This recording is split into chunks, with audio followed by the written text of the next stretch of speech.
Hello বন্ধুরা, এই দেখুন লটকা শুটকি দেখলে জিভে জল আসে।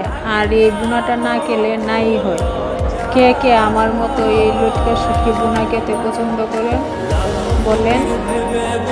আর পছন্দের জিনিসটা আপনাদের সঙ্গে শেয়ার করে ফেললাম। আপনারাও এভাবে বানিয়ে খাবেন, অনেক ভালো লাগবে। আমারও অনেক ভালো লাগে।